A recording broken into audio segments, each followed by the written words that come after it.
So my question, not for anyone in particular, but I wonder, a project that my mind kept coming back to is the proposed Sixers arena.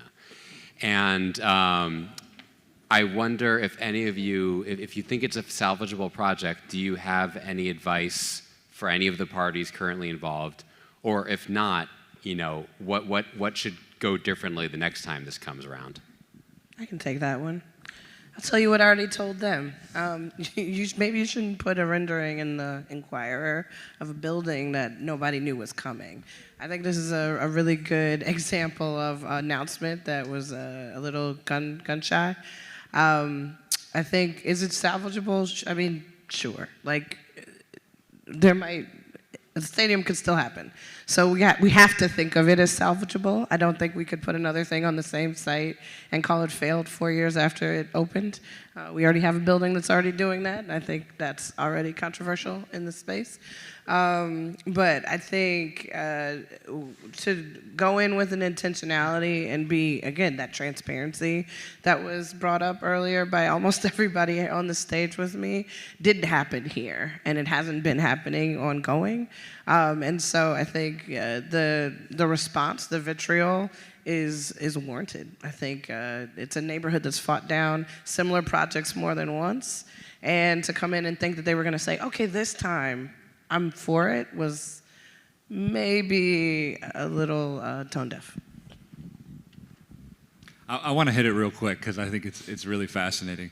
I of course don't know any of the inner details of this stadium proposal. I've seen the renderings. In my mind, as just a citizen of Philadelphia, it's a hard proposition because, like, the stadiums in South Philly is really unique, and it's I don't know, it's pretty special. But also, I can romanticize about sort of a stadium right downtown, like Madison Square Garden in East Market. So I'm like, that sounds pretty good too. And what would be best for the city as a whole? What I think is interesting. And I work in professional sports still, that's my day job. I understand the Sixers being the third tenant in their arena is not good for business. But what also is interesting is them privately financing the whole thing, which,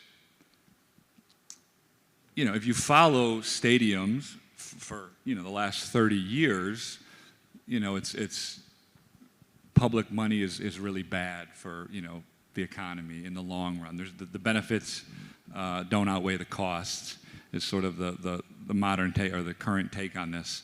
And I think the Sixers, you know, thinking they had a silver bullet with sort of privately funding this whole thing maybe wasn't the right strategy. And it makes me think there is an important part to getting publicly financed. I mean, a sports team, in my mind, is really a community asset. I mean, it is a public good. It is bring people together for this incredibly special experience.